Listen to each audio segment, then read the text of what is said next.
Hello, everyone. Alex from the Forbidden Dinner Table here at the beginning of the episode to tell you that we had our first guest this week, and we had an amazing conversation. I can't wait for everybody to hear it, but it did go a little bit long. So you may have noticed we've split it up into two parts, and this episode may end a little bit abruptly, but then we'll pick up right at that spot, moving into part two. All right? Let's jump in.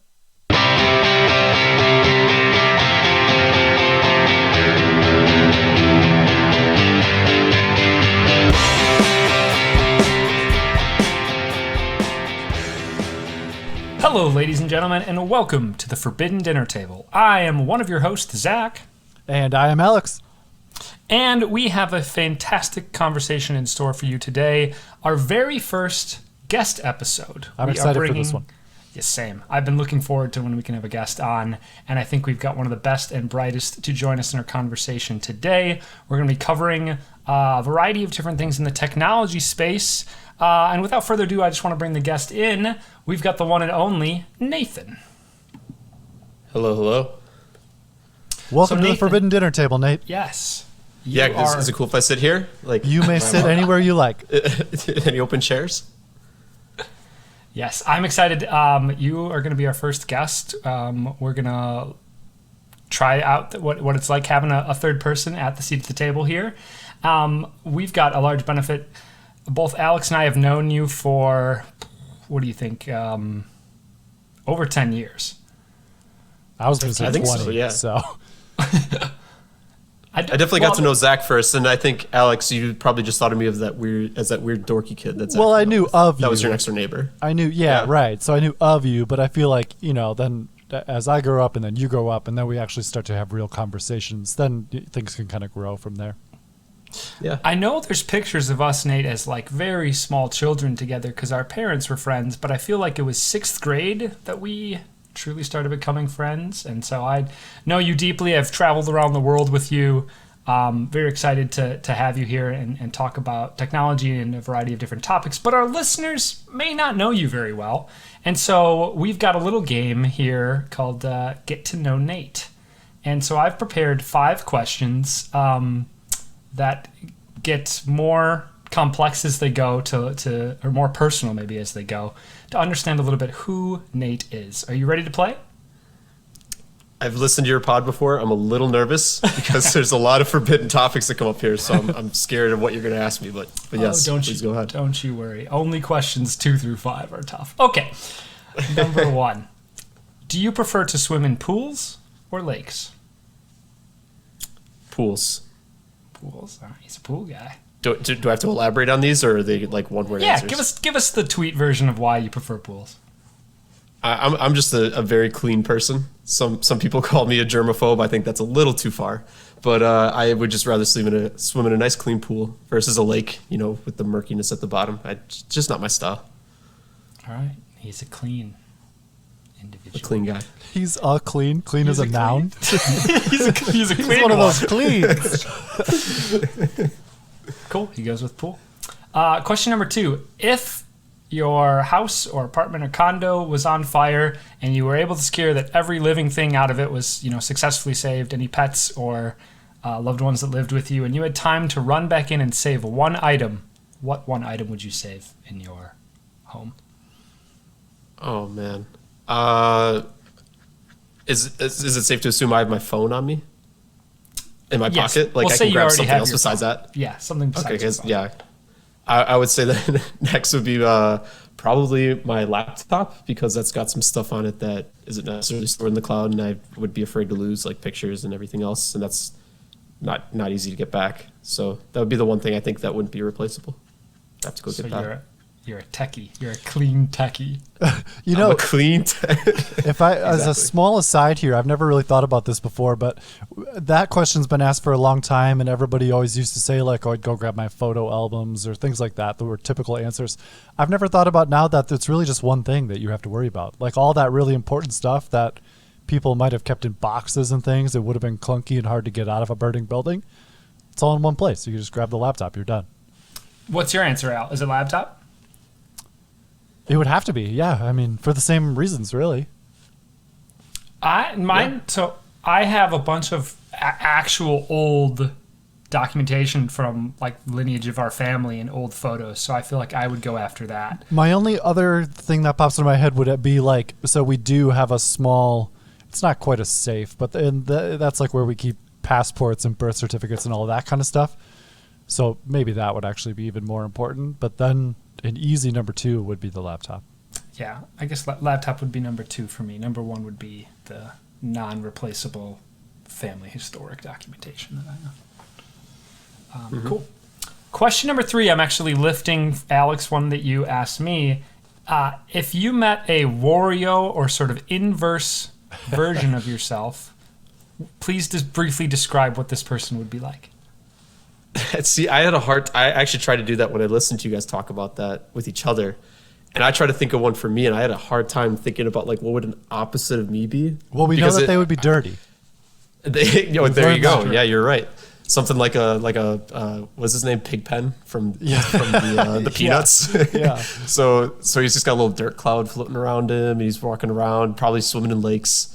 I'm trying to think, and he's probably not like arrogantly. He's probably not very bright. He probably hates technology. So I'm imagining like a dirty person that like lives in a cave. Like he just lives under a rock. Maybe just doesn't deal with tech or anything else in the outside world. I love it. That's pretty good. Question. What would you call him though? Like what would we call this character? Wathan? Yeah, sticking with the theme, it would be Wathan. Yeah. Yeah, I like that. Question number 4. I hope that you live a very long life and die of natural causes, surrounded by loved ones. But if you had to take a guess, if you died of unnatural causes, what would be your best guess as to how you would die? Oh my god. These are tough. I'm trying to think. Like I don't know. I would probably guess, like, just statistically speaking, probably a car accident. I don't know anything else. Because statistically that would make a lot of sense. It's not very exciting, but right. And I'm not doing anything extreme. Like I'm not skydiving. Or actually, I have a buddy who keeps begging me to skydive, and I think that I've been so skydive adverse at this point that if I go skydiving, I'm gonna die. Because it's like, I knew it. I avoided it my whole life, and then the one time I do. You're not going to be like running with the bulls in Spain or something? Probably not. I don't know. Drunk Nate gets into some mischief, so who knows? That sounds like a crazy story. I'm like, what'd you do this weekend? I don't know. I got drunk and ran with the bulls. Like, we lived in Wisconsin. How did you do that? It was a long adventure. It was wild. I think my answer would be car crash as well, but not for the reason of statistical significance or the fact that that's the most likely. My answer would be, there is one dream that I've had where I actually died in the dream and had the experience of dying, and it was from a car crash. Oh, interesting. And that can be a whole nother conversation when we go into dreams sometime of what it's like to die in a dream.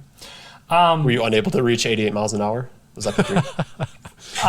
No, it was like I knew that I had very low health in the dream, and that the next thing that like even if I just fell down the stairs, I would have died. Like I knew that I was at extremely low health, and then I got into a car crash and basically floated above the car crash and looked down at my dead body, and I knew like the connection to the world was like severed, and I like watched people try and resuscitate me. Weird. That's weird. That would be my guess too, though. Car crash. Fifth and final question, more of a bright note here. Nate, what is a very short memory or sort of time in your life where you felt pure joy or bliss? Oh, wow. Pure joy.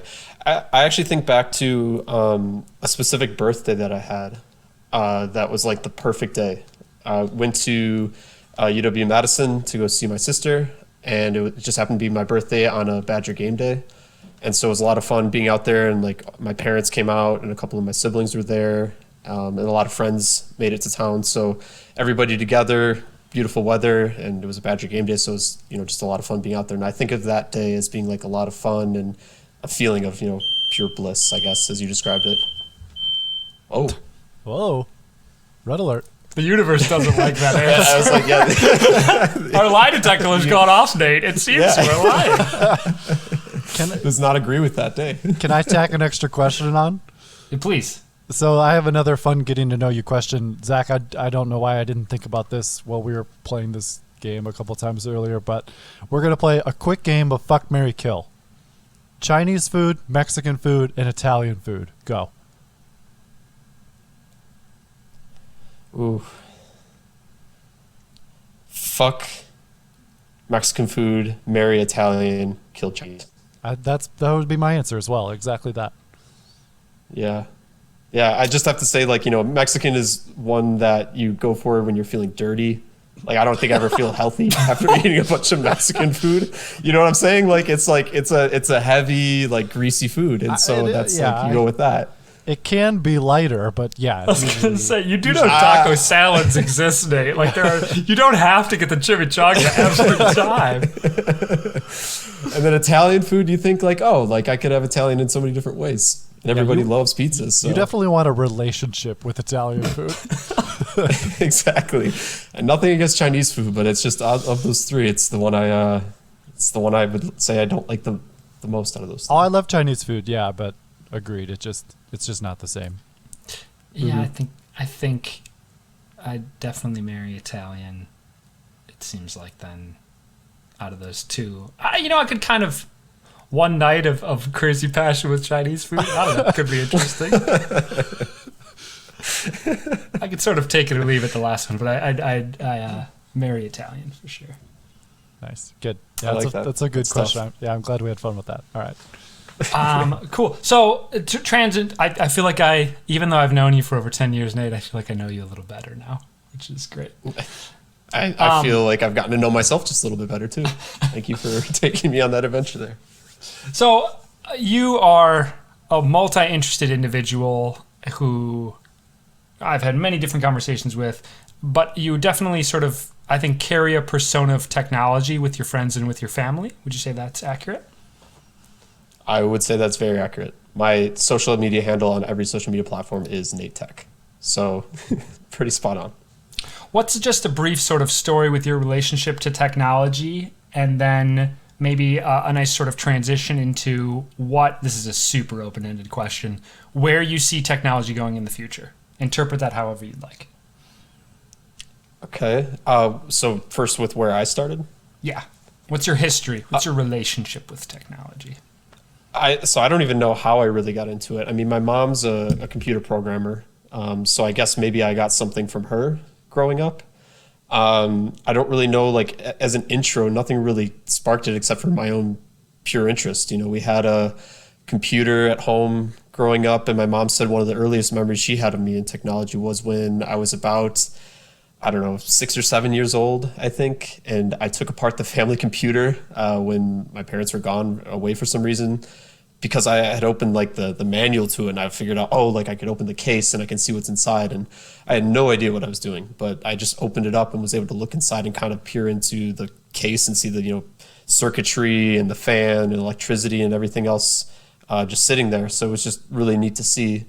And from there, I guess, I really just have been tied somehow almost just innately in the back of my mind, just, tied to the beauty of what technology can do and the cool things you can do once you like play around with it and, try different experiments with it.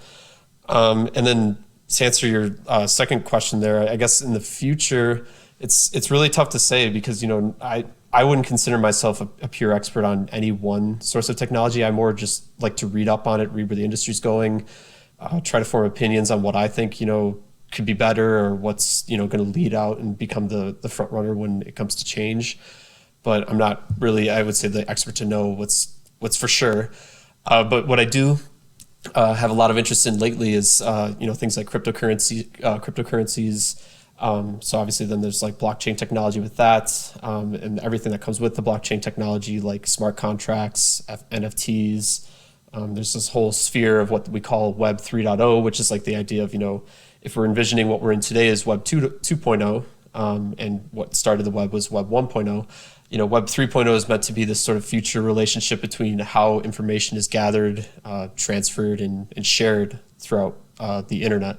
And even the internet as it is today is going to, have some dramatic shifts because we're still on a lot of hardware and a lot of ideas that came from the first days of the internet. And a lot of people are really hoping for, speed, performance, and security's sake that a lot of those things will change. So there's a lot of cool technologies that come out of that. And I think, the future's still a mystery. It's, whoever's going to be the front runner of any idea, because I think the internet itself is just pouring on ideas that anybody comes up with it and they start, putting things together. It's just a mishmash, and, things get adopted. Some things will grow, some things will die.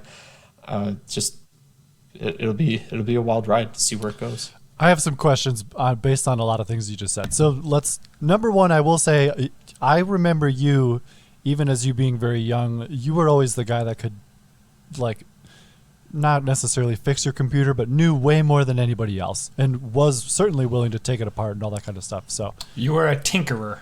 Yeah. For sure. So you brought up transitioning to a newer, faster Web 3.0, as it's called. Is that a hardware refresh on a lot of stuff, or is there more to be built on it than just going back and replacing old hardware type issues? Well, nothing's ever really done, and nothing's ever a hard cut, I think, with this sort of stuff. It's just an ideology. It's just, conceptualizing hey, we're sort of in this era. So if we just go through the progression, Web 1.0 was really the first phase of the internet where it was static web pages. You had, a website that you'd go to, and it would just present you with a blog or present you with a very basic set of information. And it was static in the fact that, the information was tied to a database, and it never really changed a whole lot unless you're maybe publishing an article or something that. So I think of it like seeing a piece of paper just on the screen. Yeah, exactly. Yep. So that was Web 1.0. And then Web 2.0 was more of the connected internet. So what we're experiencing today, where a lot of services have what we call APIs, or application programming interfaces, where programs can talk to each other over the internet. A lot of the information is shared. Applications connect with, without even thinking about it. Like you can sign into a website using your Gmail. There's just a lot of interconnectivity throughout these applications. So 2.0 will transition into 3.0, not necessarily by basis of we need to rip out all this hardware and replace it with new stuff, but with just new ideas of, how that information gets connected and shared coming about, things like blockchain we hear about a lot. Blockchain being a technology form factor and a technology shift from just the basic connectivity of using APIs to more of a interconnected information share using blockchain, I guess, is the thing. It's not really rip and replace. It'll over time, just things get adopted, and things will shift. The big thing with blockchain though too is it's so much more trusted, or it's so much harder to fake. I mean, it has to be correct, really, for I guess I'm trying to put into words what my mind is saying right now, but it's just, you can trust the information. We found a way through the internet to still receive trusted information, and we know that it can be trusted. Well, I think of the way that I think about blockchain is that it's a ledger system. So I almost think about it as an advancement to akin to accounting or bookkeeping. It's just a digital ledger where everybody is in and can publicly see how transactions are going. So you can see the history of some sort of piece of data. Yeah. Yeah, and it is trusted, but my understanding is you could, in theory, break it if you got 51% of the world's computing power to move in one direction to out-process the rest of the world's computing power to say this is what the ledger should look like. It's agreed accuracy. So the ledger, as we're describing it here, is everybody has a copy of, like you said in an accounting example, everybody has a copy of everybody's transactions. So we all agree in security and by looking at each other's notes that we all have the same ledger. It's considered 100% accurate. In the past, you may have only had one ledger in, let's say in the Web 2.0 area. The problem with having one ledger is that if it was hacked, then somebody could, update the ledger and there's nobody really there to check it. Unless they had, backups and they were able to, confirm it through a lot of various ways. But the idea of having the ledger dispersed among everybody is that everybody confirms that it's accurate and that it's, secured, and not any one person can just write to it without everybody else agreeing. But then you run into the issue, like you said, with the 51% rule, where if for whatever reason you had a sort of ledger system that were to get over the masked 51%, then they could be in control of the entire ledger themselves, and they would be able to overwrite everybody else because it's basically like a voting and agreement system, which if you have 51%, obviously you're going to agree with yourself and you're going to write in, whatever contract or ledger that you want. I think about this. I do not know much about processing computing power of the world, but like where my mind goes from just a creative landscape is like the first people who invent like quantum computing, or like if a brand new technology gets discovered in sort of like, a discrete place in Siberia and the world doesn't know about it, and 10 years from now we're running on blockchain or ledgers, like they can spoof currency ledgers, or if we're like voting through blockchain, they can break that down. So I would imagine the whole set of like security standards in blockchain becomes a very different. You've got to be like looking for these potential like somehow, if it was possible to create a computer processing power to like spoof the ledger.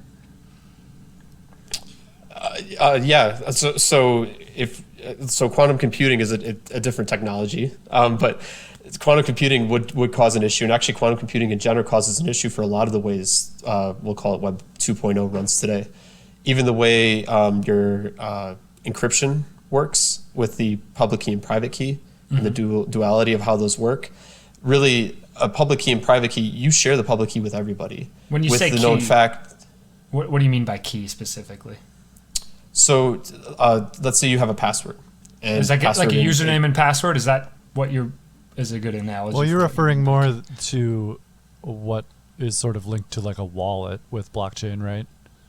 Or maybe not. I'm referring to how standard encryption works in. I'm sorry. Yeah, gotcha. In the internet today, and the issue with standard encryption today is that encryption depends on the cost value of time. And when you have encryption today, you're basically encrypting everything you have under this public and private key. The public key, everybody gets access to, but only you can unlock it with the private key. But if somebody were to try to, basically what they call just like brute force against the public key and try to figure out your private key, eventually over, thousands of years, they would be able to figure it out, just trial and error. With standard processors, that is, just doesn't make sense, because the value and the amount of time that it would take, it just doesn't match up. It's going to take way too much time and way too much processing for you to be able to figure it out, or for any hacker to figure it out. So you're basically holding time against the value there. With quantum computing, because they'll be so much faster than standard processors today, it basically removes that barrier. So the way we do encryption will have to change eventually. And just like you mentioned with blockchain, the way we do blockchain today may even have to change. Yeah, I was thinking, I've never thought about those two things sort of shaking hands, because even with the technology we have now, mining can be a whole mining crypto, which I put that in quotes because you're not really mining, but processing the transactions is cumbersome. But if you had a quantum computer hooked up to do that, all of a sudden it might not be so cumbersome, and we would think about that very differently. I've never really thought about those two technologies together. That's where I think of like the security of blockchain. You basically have to assure that everything is there's not a group that's trying to spoof the ledger at 51%, and how new technologies, like if you're running security for blockchain, you have to be worried about new technologies being able to spoof 51% or more of the ledger. Let's take this. So I'm in on blockchain. I think that's certainly in our future, certainly in the near future. I mean, practical applications anywhere from banking to insurance, healthcare, like Zach said, voting. Yeah, so those types of things.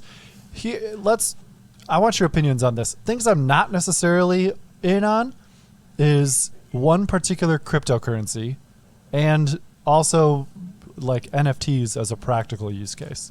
So Nate, is there anything there that you're seeing more than just what they're being used for today with those two spaces? As far as what blockchain can be used for? No. Like specifically though, cryptocurrencies and NFTs, because those were the two other things that you brought up. Because I don't really understand or believe in those two pieces of technology long term. Oh, okay. So you're trying to say, like, with blockchain technology, those are two use cases for it. I'm in on blockchain. I'm not necessarily in on cryptocurrency and NFT. Okay. Well, so cryptocurrency in itself is simply a currency of exchange. Well, it depends on what you're using it for. So there's various different cryptocurrencies that do various things. Right. Like Bitcoin itself, they call it the gold cryptocurrency because there's a finite amount, just like there's a finite amount of gold on Earth. So we kind of treat it as more of like a commodity where, as much as you can get your hands on it is the value of, the hold of that you'll ever get. And because no new ones can be created, it becomes more rare. So that's why you see the value of Bitcoin going higher than Here's my problem, though. Should it be? I mean, there is barely a use case for it right now. Yeah, and that's the question, really, right? I mean, we've had the question of this with our friend and our mutual friend here. I don't know if you name names on this show, but we all know who I think we all know who I'm talking about. And he was basically claiming that Bitcoin has no value, right? That was his argument.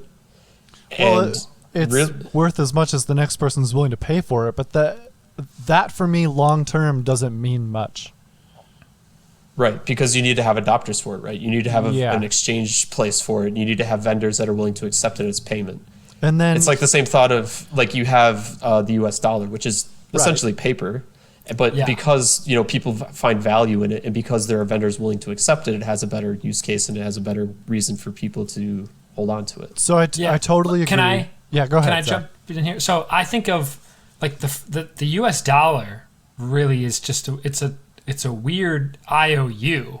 Right? Like it only works because we believe it works and because we believe in like the United States of America as a backing of it, right? And that we sort of trust that it will regulate that dollar accordingly, and we've built ourselves as a society around it. So I think of cryptocurrency falling sort of into the same, like, you have to have trust in the cryptocurrency that it will be tomorrow I'll be able to trade for it, in the same way that we trust that when you bring a $20 bill into a restaurant, you can exchange it for food.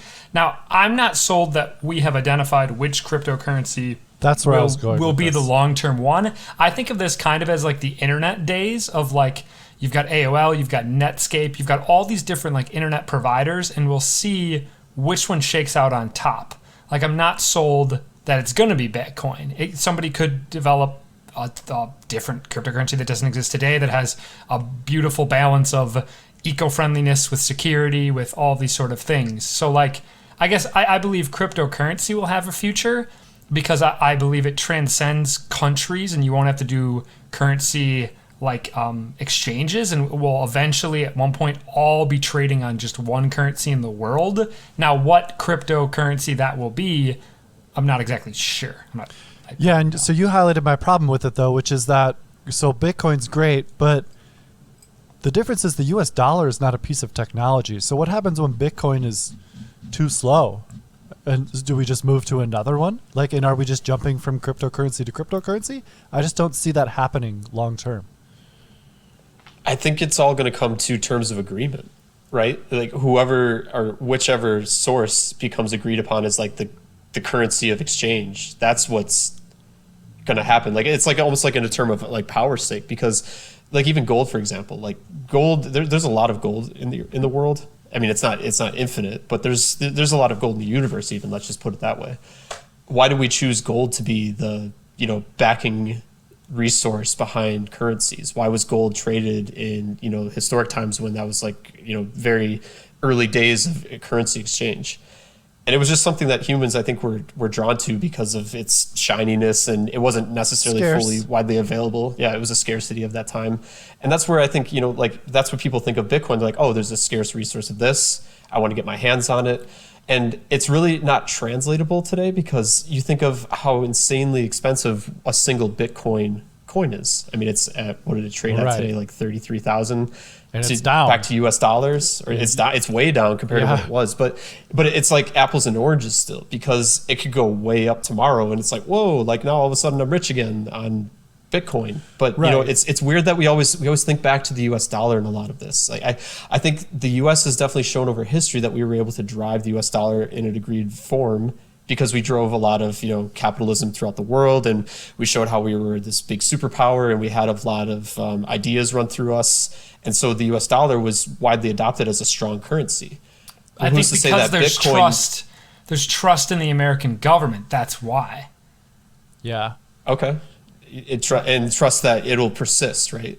Yes, and trust exactly. that it will be there in 5, 10, 15, 100 years. That's why people build systems around this currency.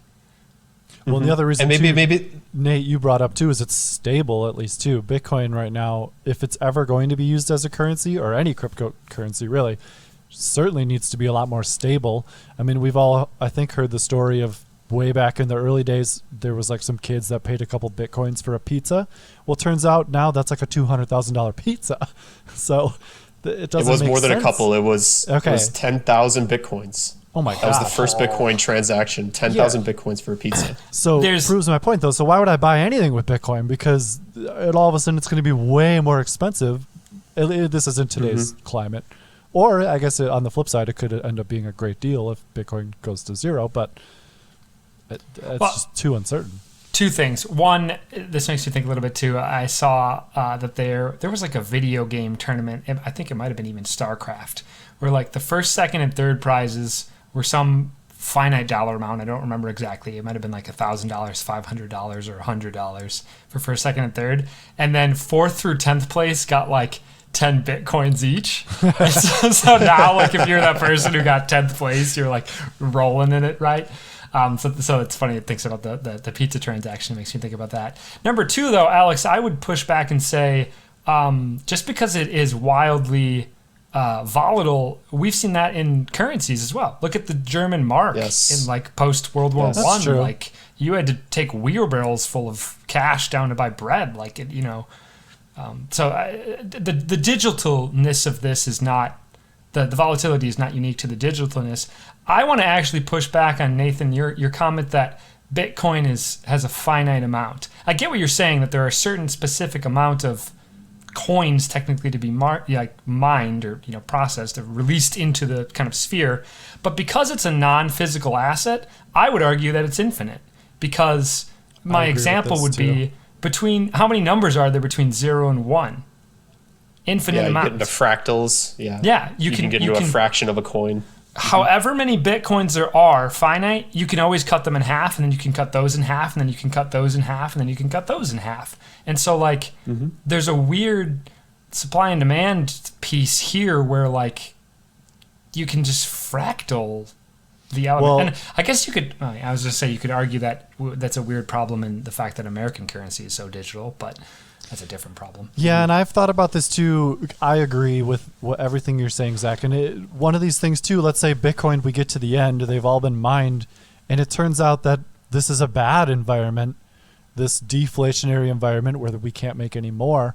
So that would be the point then we move off of it, or we make more. So like, just because there's only so many, until we want more, and then all of a sudden there's more. So I don't really buy into that argument either. But you can only, I think, go to a certain number of decimal places for the Bitcoin. So that handles that problem. I see. So they're true. You can't break beyond that until they go. Well, then we're going to make Bitcoin too, and now there's unlimited. So it's just So I get your point on that. But the thing is, like, and that's what I was saying. It's like a term of agreement of share for value. So like, I'm going to give you services, and you can pay me in Dogecoin or whatever else, but it's all going to come around of what vendors are accepting, what is a society is accepting. It's not going to be, I don't know if it'll be Bitcoin. I'm not trying to argue for Bitcoin's sake. It's just the one that came up here. I deal in I don't think we might pick not. One. Yeah. Well, but pick one for how long, right? I mean, the US dollar hasn't always existed. And it came into existence. I mean, how old is the United States? I can't do math that fast. Well, there was state money first, and then it became the U.S. dollar. True. But I mean, we're like 150 years, which is a pretty good track record. So can you imagine somebody in that state back then being like, the U.S. dollar? No, I have my state coins. Why would I ever? The U.S. dollar is not going to last. Do you accept Confederate money at this pizza restaurant? It's a weird concept, right? Because it's all about it's in the eye of the beholder. Whoever holds the value of that currency, and if you see value in it and you're willing to trade for it, really currency is only a tracking of output. It's a placeholder exchange. Yeah, it's a placeholder. Yeah, exactly. Yeah, human output. Because really, any of this is like output of production, output of a service, and we're exchanging all of that in our time and effort for what we deem equitable, what we deem as a balance. It's also very easy for me to play the skeptic because we are in such a revolutionary time period. So Yeah. I'm sort of taking the easy road by trying to maybe shoot some of these things down. But I just don't see it. Yeah, I feel like if we play this clip back, 10 years from now, it'll be the equivalent of like, well, good luck with that internet thing. It's never going to take off. I hope it is. And I hope I go, well, it's because I just didn't see these couple things that came up with. But I have the same argument for there's only so many Bitcoin, until we want more. I have the same problem with like people buying land in the metaverse.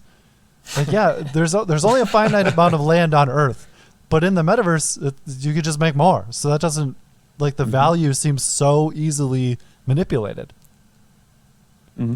So I just wanted to tie to that. I have the same problem. But that's the thing. Like, if you can get everybody to agree that, this is what we're doing now, you might be able to make a lot of money on this, and you can buy as much metaverse land as you want. But it might not be worth that in 200 years. Well, right? Short term, sure. Yeah. But the point, Alex, is that when I think the point you're trying to make is that in the physical world, you know what you're getting. In the digital world, somebody can pull the rug out on you. Yeah. Right. So what I'm saying is that these aren't long-term viable options, at least in their current state. Because, you can buy into this thing that, well, they told me there's only 100 plots of land. Yeah, until I hit Control-C, Control-V, and now there's 200.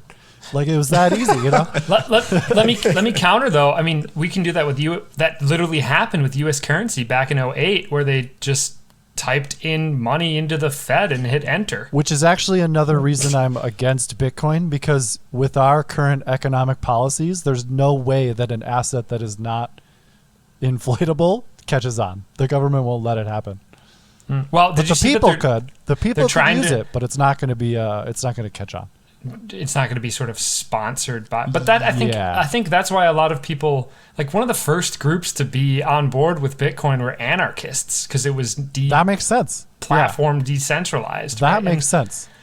What's interesting is I'm thinking about this is the first time I've thought about your concept of, like, there will be no one global cryptocurrency and it will break out like there is sort of kind of country level currencies. But to me, I've always thought that, like, the massive benefit is in the fact that there will be one global cryptocurrency if we can sort of agree to it. I'd love to be able to travel to Europe and not have to convert any money and just take my woolons and go there and spend it for my Dutch pancake. But I don't know that we'll agree on one. And then we're right back where we started. Yeah. Because we'll agree on one, or let's say it's Bitcoin, and then all of a sudden some countries go, well, but we want to print more or whatever, so actually we're going to use this other one that is easier to manipulate or something like that, and they're going to play politics with it, and now we have 2, and then there'll be 3, and then there'll be 4. Yeah. I feel like the name of this episode will be Breaking News: 3 Middle-Aged Men Don't Solve Cryptocurrency. I'm in on blockchain. Like I said, the technology of blockchain is sound. I can see practical use cases. And I'm kind of in on cryptocurrency, I guess. Maybe I should rephrase. I don't think there will even be one particular one that gets used. Sure. Because then you can incorporate crypto into, like, different video games, and each game or something could have its own form of crypto, each app, and all of a sudden we're just making more and more and more. Yeah, you need more transfers of currency, more exchanges between the U.S. The digital. The U.S. government is looking at creating a digital USD currency, and I'm trying to wrap my mind around that. That will could be used and will catch on. Simply as the intermediary step between, like, the dollar and these coins, all these other coins. But will it work in the metaverse? Can I buy land next to Snoop in the metaverse? Snoop Dogg. I don't know. The future remains. You know what's funny with the metaverse too? I caught myself. So we're in a bit of a, as this is coming out, what's today's date? January 25th, 2022. We're in a bit of a bear stock market, but housing prices seem to be okay. And I had a thought. This is the first time it ever happened. I literally thought to myself, I wonder what home prices in the metaverse are doing with all of this. And then I went, whoa, that was a weird question. But I wonder if it's affected. Do those go down too? I don't know. I don't monitor those. crypto's down. I will say, my original hypothesis was that crypto and the stock market were going to move in opposite directions. That when the stock market was tanking, people would want to pull money out of the stock market and put it into cryptocurrency. That hypothesis was proven false when you can look at the price of cryptocurrencies fall in direct correlation with the stock market. I know a lot of people were looking at crypto as like an inflation hedge, and it seems like that's not really what it is. Because I think what it actually is just a riskier asset, and we're at a time right now that is risk off, and so those are the first to go down. Yeah. Just like, your YOLO tech stocks or something, whatever.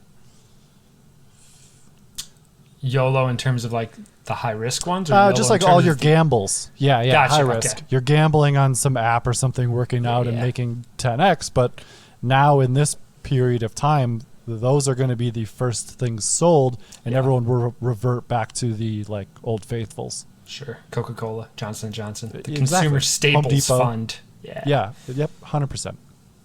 Until, do you think there will be a staple of cryptocurrency that will show eventually? Maybe. Like a basket of more confident cryptocurrencies? That's a good point. Yeah, like you have, Probably. people today think of the staples as like going back to Bitcoin or Ethereum, the ones that have really stood the test of time, but their time hasn't been that long even.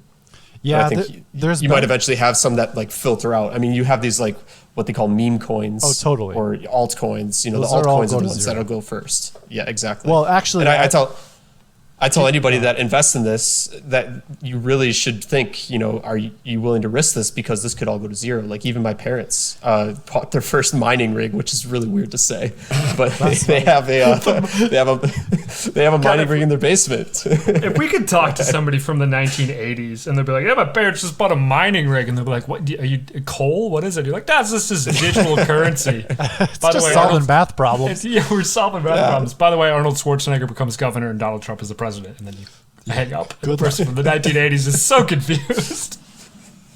What is happening? But it's weird, right? Like it's just whatever you're willing to risk into it. And nobody knows. Nobody knows where it's going to go. I know there was talk of like a crypto ETF to be traded on the market, but it hasn't come to fruition yet. Now, something else I heard that was interesting is even those like Doge coins and all the meme coins, like you said, even if their currency value goes to zero, they could be viewed as some sort of collectible in the future and all of a sudden be rare or sold on like a collector's market. Very possible. This Which is I a thought beautiful was interesting too. transition into something else you brought up, which was NFTs, or sort of non-fungible tokens, and the idea of those as collectibles, because it seems to be creeping more into sort of common conversations. Like I'm in a basketball league, and after the basketball game that we played in, like I was talking with some people and we started talking about NFTs and stuff, and like it became this whole conversation where people had different perspectives, and some people had bought NFTs, some people had not, and I was like, man, this feels weirdly, like it seems so odd to me, and I don't fully get it, so it'd be great to talk about it here. But it also just makes you think about like baseball cards. That's like, exactly what I was going to say. They're trading own cards. Baseball cards. They're so weird. I don't see any application other than a collectible. It's a baseball card. It's a piece of art. It's, why do people buy autographs? It's the same thing. Society, like it's just a collectible. Hierarchy. I don't see any other application. Yeah, we're all just trading pieces of art, essentially, with NFTs right now. Unless, Nate, there's some sort of more forward-looking thing. But that's, I guess, as far as I see it going. It's so poetic. Well, we're all just trading pieces of art. But it's digital people trade art art today. Yeah. But that's the weird thing too, right? Somebody could just pull the rug out from you on that. Or I always love to see in the Twitterverse, in Twitter, you see everyone is just changing. And actually, even Twitter just had an update where they can make your profile picture an NFT picture. But then you always have these, people that are just trying to make fun of people. They're like, oh, look, I took a screenshot of your profile picture and made it my profile picture. Now I have your NFT. Yeah, but here's the thing. It's underlying technology, that's not how it works. But it's just funny to see that it's not really fully understood where it here's the thing, though. It's because you can do that in real life. Like I can hang a replica of the Mona Lisa on my wall, but it's not worth more than $10. But the one hanging in the Louvre is worth a lot. So why? They're the same. It's the same thing. Well, it's because one you can hopefully prove observably they're the same, right? It's not the same physical the same tangible object, I guess. Correct. or One digital has object. value because it was the first and made by somebody famous. The other one's just a copy. So it's the same thing on the internet, though. But now with blockchain, we know which one was first. And so that's the valuable one. Everyone else can copy and paste it as much as they want. It's not worth anything. It's why first edition books are worth more, right? I think it's just the same concept, but these are all just like you said, Zach. These are just trading cards. Like there's no further application that I see. We're all just trading first edition stuff, prints. Yeah. Well, So- I've seen there are NFTs that get applied. So Mila Kunis is actually in the process of writing a show, or I think she is actively writing and releasing a show, where people can purchase NFTs to view the show. But if you purchase an NFT, you can actually give like voting power back to like where you want the show to go. So there's like really cool like manipulative aspects of NFTs that I think haven't been fully explored yet, where like you can hold the asset for, like you said, like a trading card value, but you're also like buying into maybe like a show, or you're buying into something that you're getting limited access to. Yeah, but So there might be more things that come out of it, because I think, again, this is newer technology. We're on the cusp of something that's just started. you don't need an NFT to do that, though. I can sell you a ticket to a show and hand you a slip of paper to vote on it. Or mail you something, or, Yeah, I guess, the medium has changed. And actually, that brings up something I wanted to talk about. I don't know if you want to bring it up. I should bring it up now. But, so really, in all of human history, everything has kind of like a core sort of like human touch to it, but the medium always changes. Like I actually thought about this a lot when somebody was asking me like, hey, what are you doing next week? I was like, oh, I'm doing a podcast with two of my friends, and this is what it is. And I thought about it. I was like, wait, we're kind of just doing like what we would think in the past is like a radio show. Like you had talk radio, and then now it's switched over to podcasts. Or in your example, like somebody can hand you a paper ticket and then also a paper to vote on, but now we have NFTs. Like the medium always changes over time. And it's just weird to me that like we're reaching this sort of point, like, we're like trying to invent new stuff because we're thinking, oh, new is better and it's just going to advance things. But the net is pretty much the same in a lot of it. I mean, you can argue for some things it might advance the speed of how we get things done, or it might advance like the value of what comes out of it. But really, the medium stays the same when it comes to like human interaction and how we work with it together. Zach brought this up in a previous episode about just tasks. Human tasks never change. It's just how we do them or how we think about doing them that evolves. Yeah. All humans at its core, we're trying to do the same thing of like find love, hang out with our friends at the bar. Like like there are core fundamentals through time and through culture that define what it sort of means to be. I did, Nate, your what you just said reminded me. I did actually hear one kind of cool use case for NFTs, and it has to do with like sports tickets. So tickets to a football game. Something that you can do now that you were never able to do before. If I had season tickets to the Packers, I could resell one of those tickets digitally, and then I could collect, let's say, 5% of the sale every time that ticket changes hands. Oh, that's pretty cool. So I did hear that and thought that was pretty cool. Yeah, so then if those people resell it or mark it up and resell it, the original owners can still get a cut because it can be digitally tracked. That addition via the ledger and all the things that we talked about can be tied all the way back to the original owner, and you can keep getting cuts of the sale profits, which that is actually pretty cool. That's what I was saying. Like things are going to grow in this space. What this new stuff is, we look at it as like, oh, it's childish. It doesn't really make sense. But like, again, like I think what Zach, you said earlier, we're the skeptics that were back in the 90s. Like, oh, the internet. That's what, the nerds do at the cafes. Like that's where they go and they hang out when they want to play online games or whatever. It just hasn't been fully rectified and set up to really expose what it's going to be. Yeah, I think it may be to clarify my point on some of this stuff. I'm not against it. I just fail to so far see the long-term application, which I think those are two different things. Yeah. Yeah. Can I, and maybe it would have been valuable to this a little bit earlier, but I'm somebody where when we start talking about these sort of more abstract concepts of like what is a non-fungible token, I always go straight to the dictionary of like, am I thinking about this the same way that other people are? So I just want to read this sort of definition of NFT too. I think it's helpful to somebody who has been listening this far and is like, what the heck are these guys talking about? So this comes from Investopedia. What is a non-fungible token? A non-fungible token, or NFT, are cryptographic assets on a blockchain with unique identification codes and metadata that distinguish them from each other. Unlike cryptocurrencies, they cannot be traded or exchanged at equivalency. This differs from fungible tokens, like cryptocurrencies, which are identical to each other and therefore can be used as a medium for commercial transactions. So it's the uniqueness of NFTs that, and then thus the collectibleness that we've sort of talked about here. Yeah, it's art. It's having the one painted by the artist versus having the copy. And Alex will not stand for our art. He hates it. He does not want any art. I love art. He's an engineer. He wants things to be I'm only not even an engineer. Stop lying to the people, Zach. We're going to go to Alex's house, and he's going to have like pictures of the Mona Lisa that he took off the internet and printed. He's like, look, I have art. It's the same. No, we're going to go to Alex's house. All the walls will be gray. Yeah. There will be no artwork on it. And he'll be like, it's a wall. It has a function. It is a wall. It's a non-fungible wall.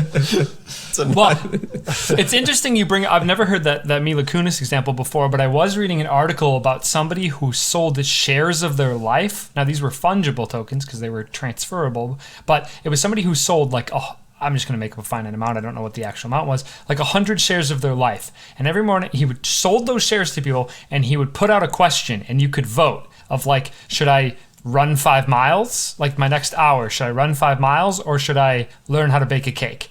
And people would who had the tokens held a vote, and they could vote what this guy should do with his next hour. So he was like outsourcing his schedule. So with that, his decision making. Yes, exactly. Yeah, and it was, so with that and with what Nate said, then it seems like there is practical application here for the entertainment industry, because that's basically, imagine if that was a TV show. Right, and people could vote. You could buy a vote. Yeah. But I think that's a fungible piece, right? Because you can trade those votes. That's true. They're all the same. One vote and someone else's vote looks the same. They're more commodities, right? It's like when I think of it, when you show up to a marketplace, a barrel of oil is a barrel of oil.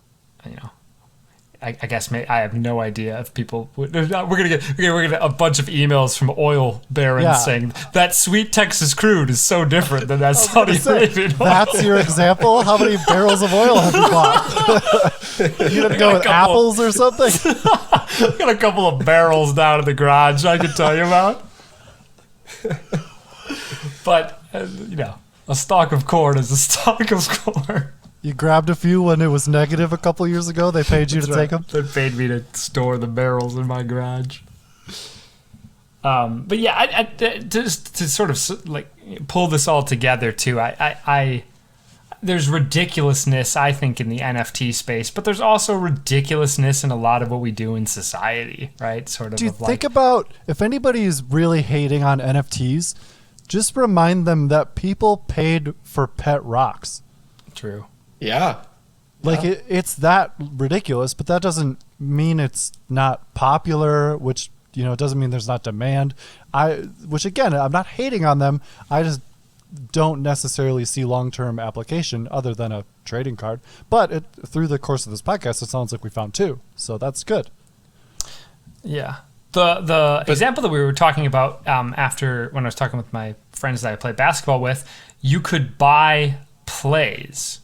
Like the NBA was making specific when they do it with like highlights. Yes, exactly. Like when somebody does a crazy dunk, they'll sell 100 NFTs of that dunk, so you can own Giannis dunking on somebody. But this is just you can own a baseball bat signed by Derek Jeter, Mark McGuire, or you can own this highlight of Giannis dunking on somebody. It's just sports collectibles. Yeah.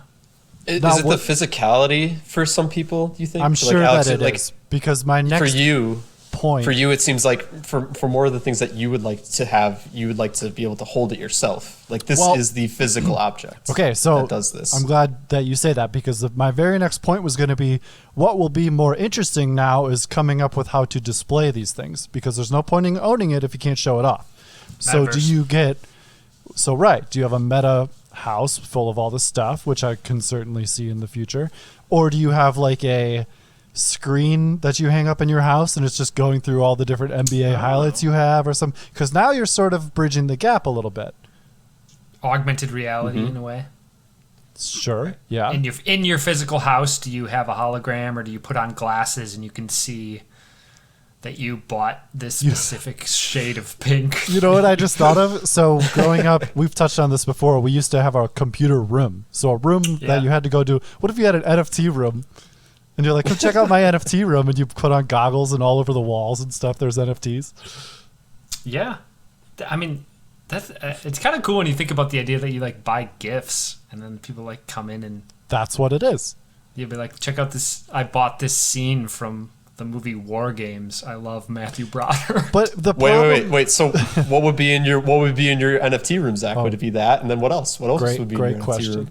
Ooh, that is a good question. I feel like I would... This is tough because to me, like the collectibles that I like, I'm not a super like sports collectible, but I do love like history. Like I would love to own a first edition of like The Origin of Species by Charles Darwin, because I feel like you're holding like a piece of history. So I'm trying to think of what the equivalent would be sort of on like, what if you NFTs. like NFT'd Martin Luther King's I Have a Dream speech and somebody owned that or something like that? See, but what's tough is like, okay, if there was only one, that would be a little bit understandable. But you can make like 100. You could be like, I own one of 100 copies of Martin Luther King. And this goes back to my problem of like, well, there's only 100 until you want to sell 100 more, and now there's another 100. It's too easy to just make more. Well, it depends on how it's minted. When you mint an NFT and you put it through a smart contract, I believe that's what mints it and solidifies it, saying like, this is the one thing of this asset that exists, or this is the 100 things of this asset that exists. And then it goes back to blockchain technology where you can't just Control C and Control V like you can with the Fed, apparently. But can't I just do that again? What's a smart Which contract? I guess then you would know. Hold on. So we'll get to that in a second, but I just want to clarify something. Because I could just do that again and make 100 more. I have the file. But now we're getting into what's first edition, and people would know that what's second edition. And I think maybe so it would be different. Yeah. Well, and that's where... correct myself a little bit.